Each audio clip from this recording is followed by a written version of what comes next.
오늘은 마태복음 18장 8절에서 10절 본문을 가지고 찍어내버려라 하는 말씀으로 말씀을 드립니다. 예수님께서 섬뜩한 말씀을 하십니다.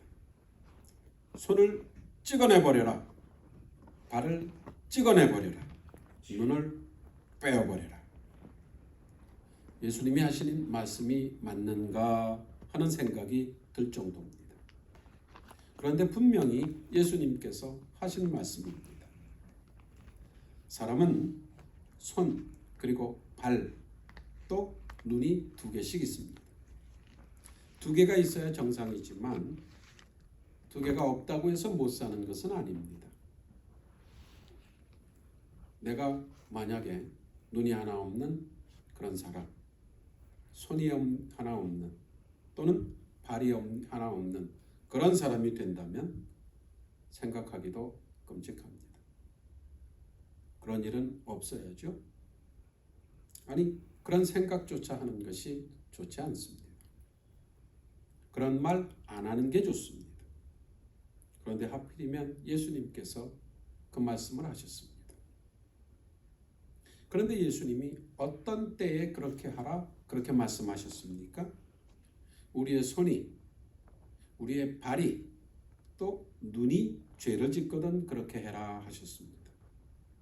예수님이 왜 그렇게 무서운 말씀을 하셨을까? 우리가 영생에 들어가야 하기 때문입니다.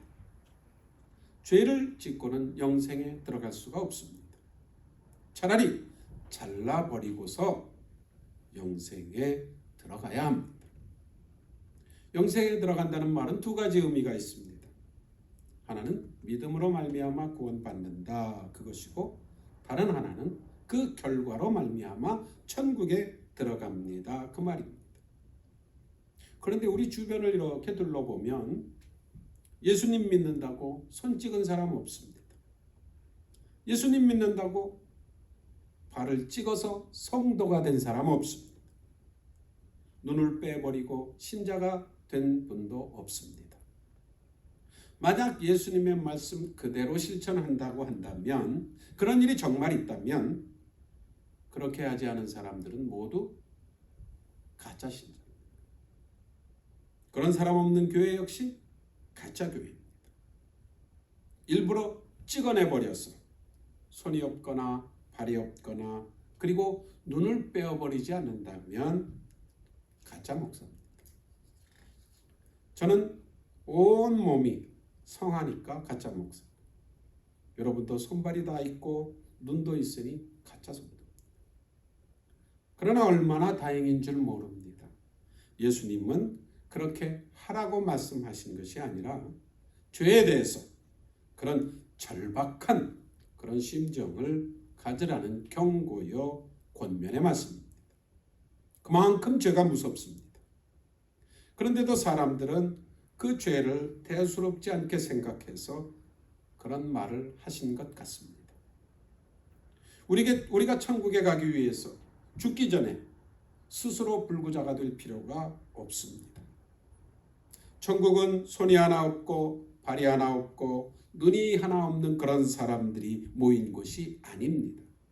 그럼에도 불구하고 내 죄로 인해서, 내 죄로 말미암아서 손과 발을 찍어내어버린, 눈을 뽑아내어버린 것 같은 아픔을 소유한 사람들입니다. 그래서 예수님의 말씀은 내 육신에다가 그러한 행동을 하라는 것이 아니라 내 마음에 그렇게 해라 그 말씀입니다. 그런 각오로 살아라 그거죠. 우리는 간혹 도박을 한 사람이 유혹을 이기지 못해서 손목을 잘랐다 하는 소리를 듣습니다. 그런데 그렇게 했으면 끝나는 줄 알았는데 그 사람이 입으로 하고 발로 한다는 소문이 들려옵니다. 잘라버려서 될 일이 아니기 때문에 그렇습니다. 죄가 그렇습니다. 손이나 발은 죄의 도구일 뿐입니다. 유혹을 이기지 못하는 것은 내 손이나 발이 아니라 내 마음, 내 욕심입니다. 내 탐욕이 죄를 짓게 만든 겁니다. 2010년에 개봉된 127 Hours라는 영화가 있습니다. 127시간. 주인공인 에런 렐스톤은 산을 좋아해서 산을 잘 타는 사람이고 또 협곡을 타는 그 모험을 즐겨 했습니다. 그런 그가 유타주의 블루 존 캐년에 그 거대한 그 바위 위를 걷다가 그만 발을 헛디뎌서 바위 사이의 좁은 절벽 그 사이로 빠져들어갔습니다. 크지 않은 바위 덩어리와 함께 떨어졌습니다. 그래서 그 절벽 사이에 그 돌과 함께 이렇게 몸이 끼어서 꼼짝하지 못하게 됐습니다. 떨어진 암벽의 그 사이가 좁기 때문에 그죠? 한쪽 벽에다가 이렇게 등을 대고 발로 이렇게 맞은 절벽에다 대고 손을 이렇게 대고 올라갈 수 있을 것 같았습니다. 그런데 주인공과 함께 굴러 내려와서 그 끼인 그 돌이 팔과 그 암벽 사이에 너무 꽉 끼어서 움직일 수가 없었습니다. 127시간이라는 그 영화는 그 상황에서 그곳을 벗어나려고 하는 그 주인공의 5일 동안의 사투를 그린 영화입니다. 그런 생각할 수 있는 모든 방법을 다 시도해 봅니다. 로프를 던져서 바위를 들어 올려보기도 하고 등산용 칼을 사용해서 손목을 짓누르는 바위를 막 찢어보기도 했습니다. 누군가 듣기를 기대해서 위를 향해서 큰 소리를 지르기도 했습니다. 그 모든 것이 여의치 않았지만 그는 좌절하지 않았습니다. 추위를 벗어나려고 바위 사이에 이렇게 빛이 스며 이렇게 살짝 내리면 그 다리를 거꾸로 뻗어가지고 그죠? 햇빛이 들어오게 했고, 그러나 그 암벽 사이에 갇혀서 시간이 흘러가고 몸은 점점 약해지고 여전히 그의 속에서는 먹고 마시는 그러한 욕망이 그럼에도 불구하고 꿈틀거렸습니다. 아무것도 되는 것 없고 자신이 이런 처지가 된 것이 아주 그저 화가 나서 발악도 해보고 자신의 오줌을 억지로 모아서 마시며 버텨갑니다. 이제 5일째가 됐습니다. 힘도 다 빠지고 조금 지나면 조용히 자연 속에 묻히게 될 겁니다. 그때 주인공은 자신의 팔꿈치를 이렇게 팔로 끈으로 묶고 등산용 그 주머니 칼로 고통을 견뎌내면서 자기의 팔을 힘겹게 잘라냅니다. 그렇게 팔을 자르고 난 후에 암벽 사이를 벗어나와 구조를 받게 됩니다. 실화를 바탕으로 제작된 영화입니다. 팔이 암벽과 돌 사이에 끼었습니다. 팔이 끼어있는 그 돌이 문제입니다. 그 돌을 치워야 합니다. 팔을 잡고 있는 그 돌의 문제를 벗어나면 됩니다. 할 수 있는 모든 방법을 다 동원했습니다. 그런데 벗어날 수 없었습니다. 마지막 순간까지 그에게는 돌이 문제였기 때문입니다. 지난 5일 동안 124시간까지는 살 수 있다는 그 희망이 있을 때까지는 그의 삶의 문제는 돌이었습니다. 그러나 이제 삶의 마지막 순간이 되어가고 죽음이 내 현실로 닥쳐오니까 그는 내 팔을 붙잡고 있는 그 돌이 아니라 돌에 잡힌 내 팔이 문제구나 생각하게 됩니다. 이제 삶과 죽음의 기로에서 그는 내가 죽음에서 벗어날 수 있는 방법은 오직 하나, 내가 처리할 수 없는 그 돌을 치우는 게 아니라 내가 할 수 있는 내 팔을 자르는 거였습니다. 팔을 그대로 놔두면 죽고 팔을 자르면 삽니다. 그런데 그것을 안다 하더라도 깨달았다 하더라도 팔 자른다는 게 쉬운 일이 아니잖아요. 아니 거의 모든 사람들은 그런 상황이라 할지라도 하지 못할 겁니다. 그런데 그는 잘라내고 살았습니다. 이 127시간이라는 이 영화에서 오늘 본문을 연상했습니다. 만일 내 손이나 내 발이 너를 범죄하게 하거든 찍어내버려라. 찍어버리면 영생이요, 찍지 않으면 영원한 불입니다. 우리는 찍어내버려야 합니다. 예수님은 오늘 우리에게 그것을 명하고 계십니다. 찍어내버려라. 그래야 산다. 죽으려면 그냥 그렇게 살아라. 살기 위해서는 찍어버려야 한다. 저는 이 본문을 볼 때마다 사람이 도마뱀과 같았으면 참 좋겠다 하는 생각을 해봤습니다. 도마뱀은 꼬리를 잘라버려도 삽니다. 누가 도마뱀을 잡을 때 꼬리 부분을 자르면 떼어내버리고 도망갑니다. 그리고 그 꼬리는 다시 자랍니다. 만약에 죄를 지어서 팔을 찍어버리고 그래도 도마뱀처럼 피도 나지 않고 또 얼마 있다가는 다시 정상처럼 자라고 그렇다면 얼마든지 몇 번이고 자랄 수 있을 것 같습니다.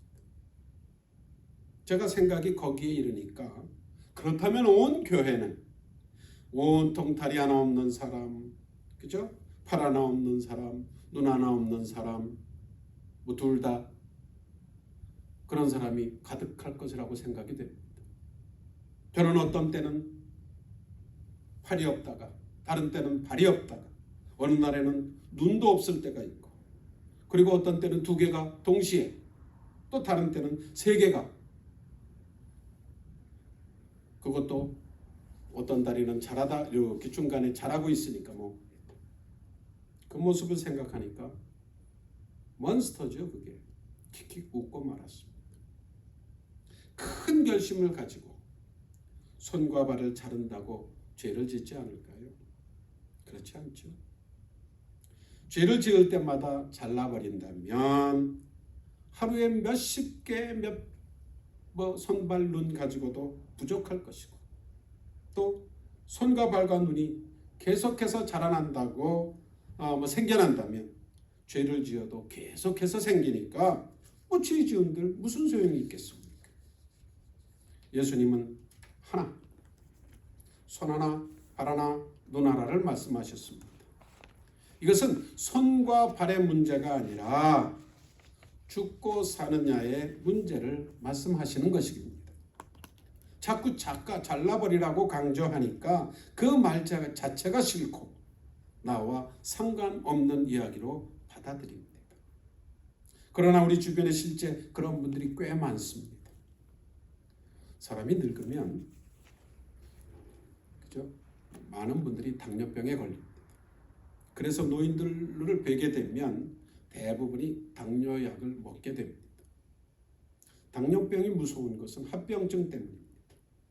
혈관 속에 당을 몸의 세포들이 이렇게 흡수해서 에너지원으로 써야 되는데 흡수율이 낮아지니까 피에 당이 많아서 걸쭉걸쭉하게 되다가 그런 피가 온몸을 돌다가 한 곳이 막히면 그 기관이 망가지는 겁니다.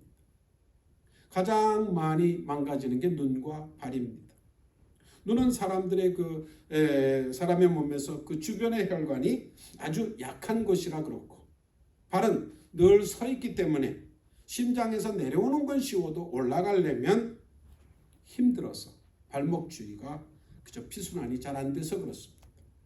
그런데 문제가 생기면 얼른 수술해야 합니다.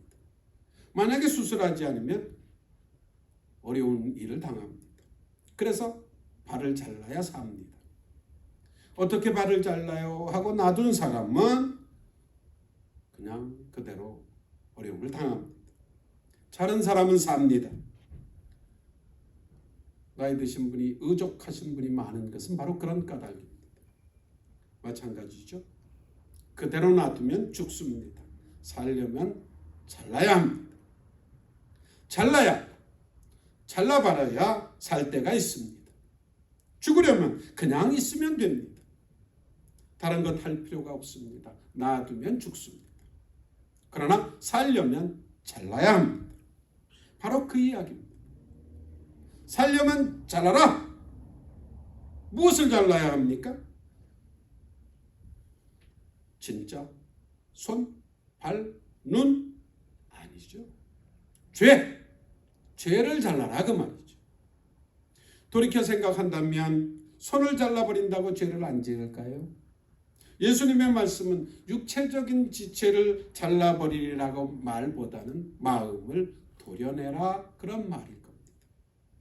육체가 죄를 짓지만 육체는 도구일 뿐입니다. 행동은 마음에서 비롯됩니다. 남을 해하려는 마음을, 그 마음의 손을 잘라라.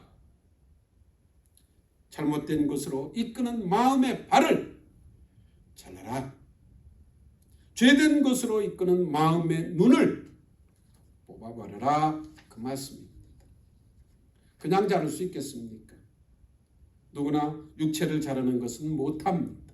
마찬가지죠. 마음 자르는 것 못합니다. 결단과 각오로 되는 거 아닙니다. 우리 잘 알잖아요. 작심삼일. 하도 안 되니까. 그죠? 못하니까. 바늘도둑이 자라서 소도둑이 되듯이 점점 벗어나지 못합니다. 여전히 죄를 짓습니다. 육신은 자르면 없어지지만 마음은 그렇지 않습니다. 큰 결단을 내려서 자르고 잘라도 또다시 슬며시 고개를 드러내고 자랍니다. 그래도 우리는 잘라야 합니다. 자르지 않으면 자르는 그 순간의 결단과 결항의 순간이 우리들에게 없다면 우리는 절대로 자를 수가 없기 때문에 그렇습니다. 잘라본 사람이 잘라본 것의 경험을 알기 때문에 계속해서 자를 수가 있습니다. 죄는 부정적인 것은 두려움과 걱정이나 근심은 악은 도마뱀의 꼬리와 같습니다. 자르고 잘라도 또 자랍니다. 끝이 없습니다. 그렇다고 해서 그것을 두려워할 필요는 없습니다. 우리는 그것을 자르는 과정에서 겪는 것을 알고 있기 때문입니다. 나의 모습을 보며 잘라야 된다는 것을 깨닫습니다. 내 힘으로는 자를 수가 없어서 하나님의 도움을 청합니다. 회개가 일어납니다. 마음이 평안해집니다. 기쁨이 넘칩니다. 마침내 떨어져 나갔기 때문입니다. 그래서 다시 자라도 또 자를 수가 있습니다.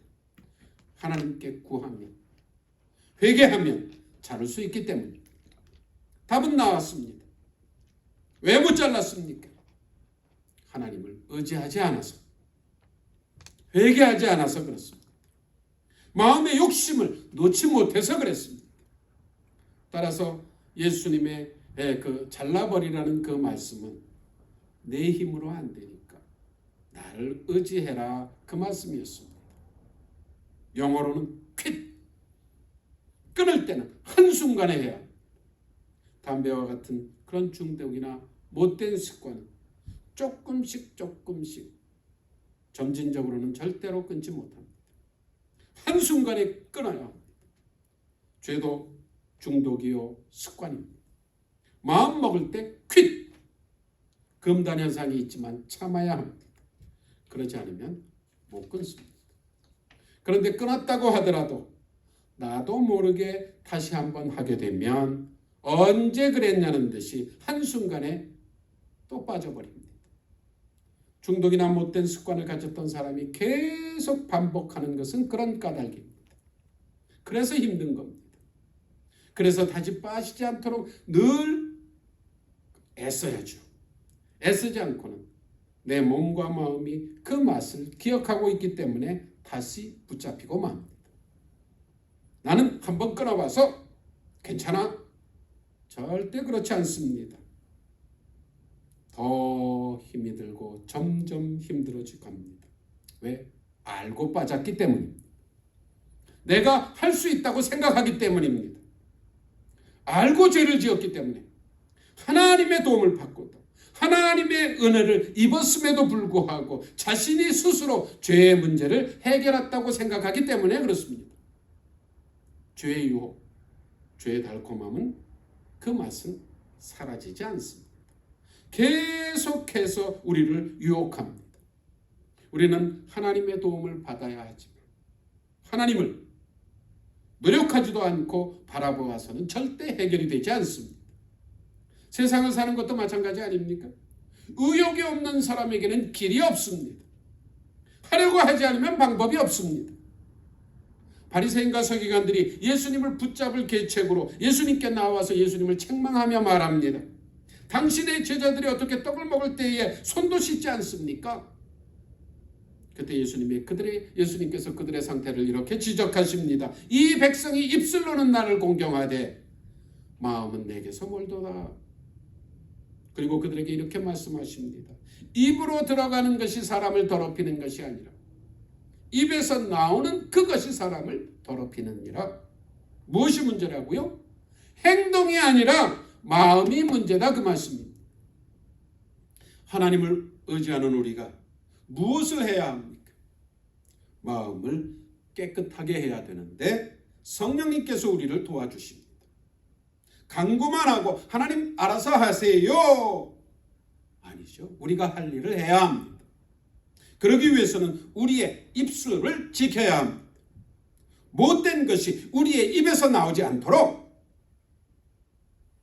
손과 발과 눈의 문제를 해결하기 위해서는 우리의 입술의 문을 반드시 지켜야 합니다. 우리가 아주 잘 아는 한 사람이 있습니다. 부잣집에 물건만 턴다고 해서 대도 그렇게 불렸던 조모 씨입니다. 그 사람이 감옥에서 예수님을 믿었다죠.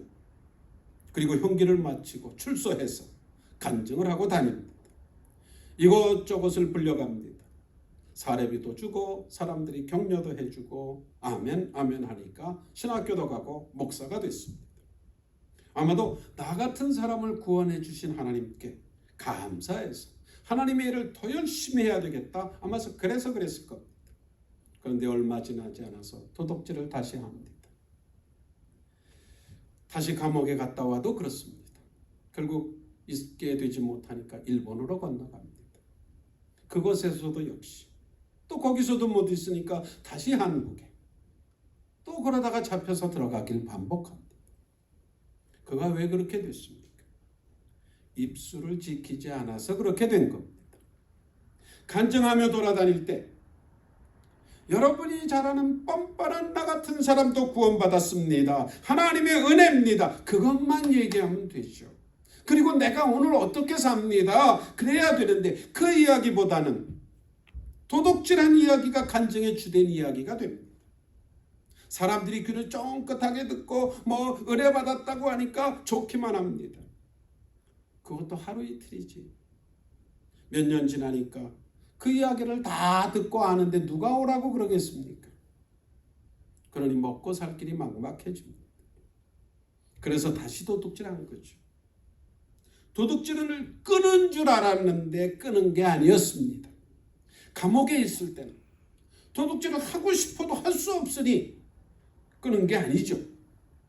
감옥에 나와서도 사례비 받고 돈이 있으니까 돈 걱정 없으니까 끄는 게 아니었습니다. 도둑질을 끄는 줄 알았는데 도둑질을 할 필요가 없어서 하는 겁니다. 돈 문제가 닥치자 다시 도둑질을 시작했습니다. 만약 그가 도둑질을 먼저 끊었다면 다시는 도둑질하지 않았을 겁니다. 도둑질하게 될 그 상황에서 아니야 이래서는 안 돼 하고 끊어야 되는데 그러지 않았던 겁니다. 서로 그렇게 끊었더라고 해도 다시 도둑질 할 수밖에 없었습니다. 왜요? 입술에서 끊지 않았기 때문에 그렇습니다. 도둑질을 입에 담으면 안 됩니다.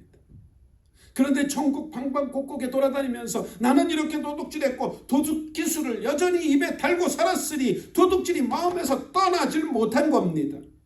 그 마음이 그를 도둑질하게 만든 거죠. 그래서 간증을 조심해야 합니다. 복음과 하나님 그 은혜를 증거해야지. 죄를 입에 담으면 안 됩니다. 그러면 그 죄에서 절대 떠나지 못합니다. 죄를 끊었다고 생각하면 큰일입니다. 여전히 죄와 함께합니다. 그런데 교회에서 자꾸 그런 얘기만을, 죄의 이야기만을 듣고 싶어 합니다. 한 가지만 더 이야기합니다. 교회에서 다른 사람 앞에서 간증할 때도 꽤 있습니다. 그때도 분위기 봐서 해야 하고, 내 간증에 여러 사람이 개입이 되면 되도록 삼가야 합니다. 할 수 없이 하게 되더라도 실명이 아니라 가명으로 해야 하고, 부부나 가족 같은 문제의 경우는 상대방의 허락을 받아야 합니다. 왜냐하면 간증을 듣는 사람들이 보통 이야기들은 잘 잊는 반면에 나쁜 이야기는 잘 기억하기 때문입니다.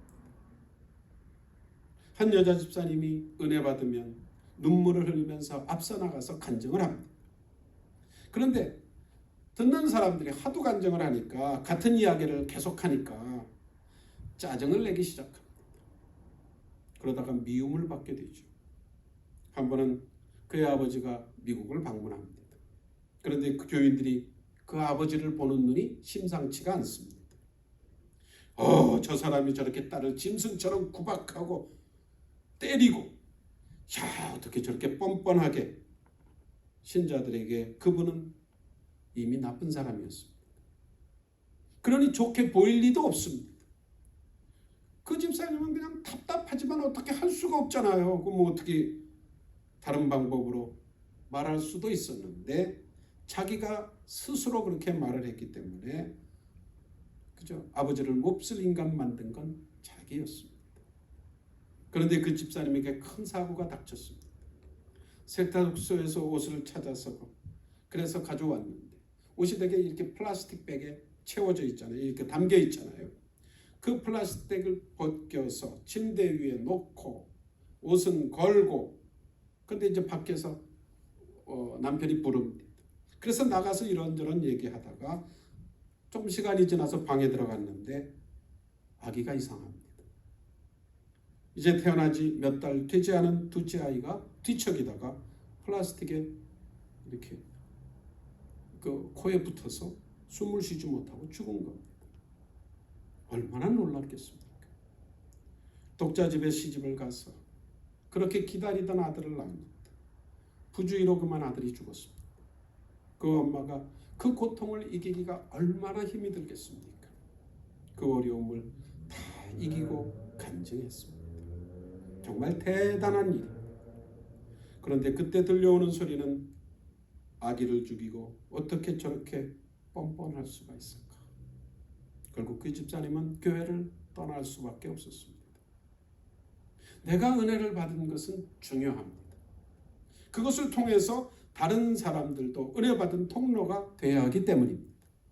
그러나 자칫 내 입의 말이 많아지면 오히려 다른 사람들이 귀를 막고 그 말이 내게 독이 되어서 돌아옵니다.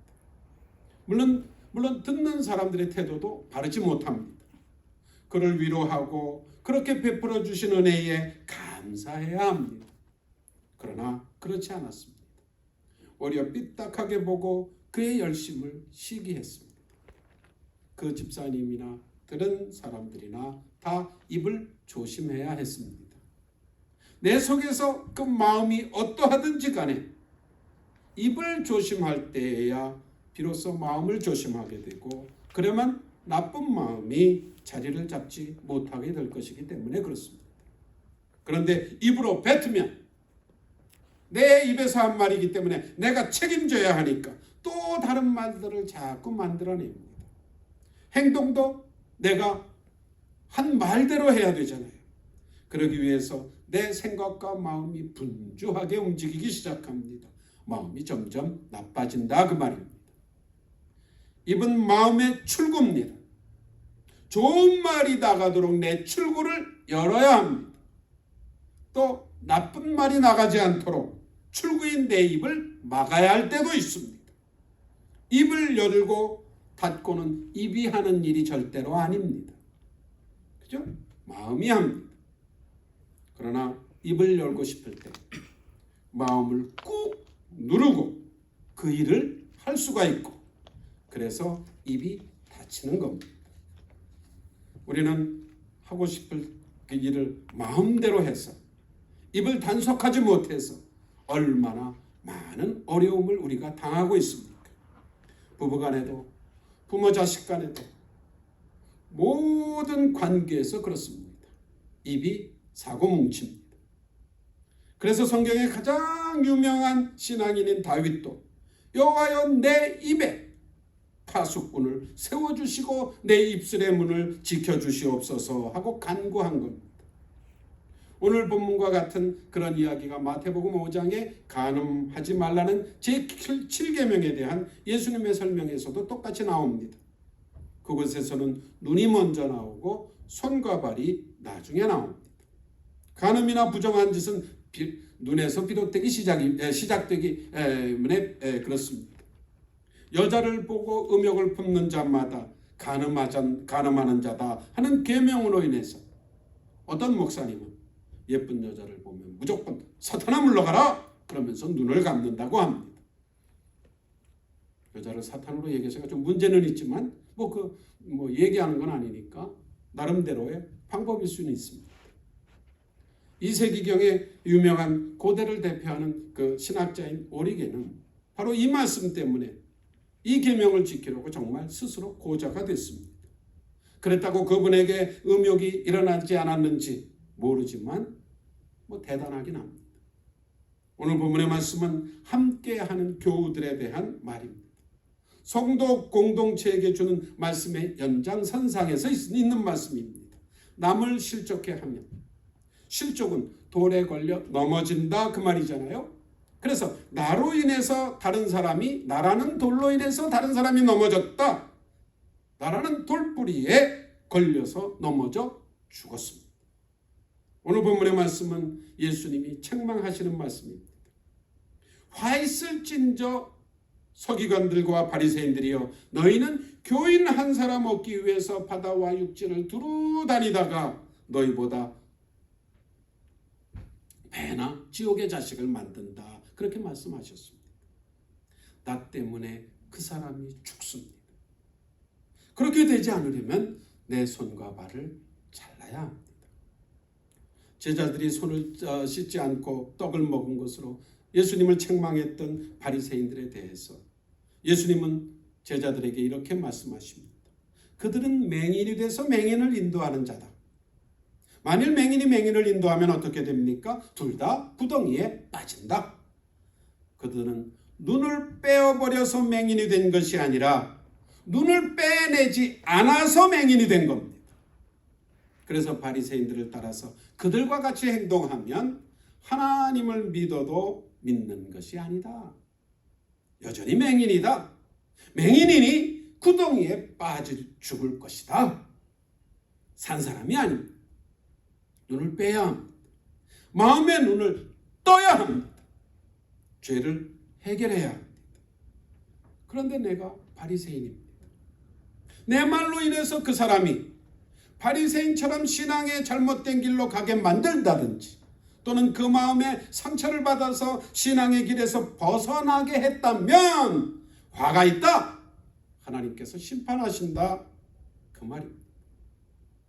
그래서 그렇게 하면 연자맷돌, 뭔가 큰 나귀가 돌리는 큰 돌, 그 맷돌을 메고 바다에 빠져 죽는 게 낫다 하신 말씀의 연장입니다. 그런데 우리는 다른 사람만 실족하는 게 아닙니다. 시키는 게 아닙니다. 나도 실족시킵니다. 나쁜 마음이, 육신의 욕심이, 세상의 유혹이 그래서 죄를 짓습니다. 그런데 우리는 남에게 잘못한 것은 따져도 자신에게 잘못한 것은 관대합니다. 그런데 그게 더 문제죠. 내가 나도 실족시키지만 그런 내가 남을 더 실족시키게 하기 때문에 그렇습니다.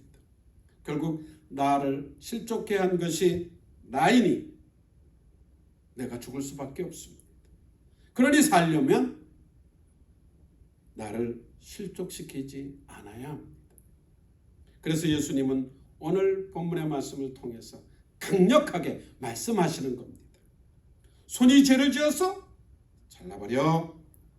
발이 죄를 짓게 만들었어? 실족해 했어? 잘라버려. 눈이 너를 실족해 했어? 그러면 그것이 아닙니다. 손과 발과 눈의 잘못이 아니기 때문입니다. 자르려면 그게 아니라 마음을 잘라라. 그런데도 마음은 자를 수가 없습니다.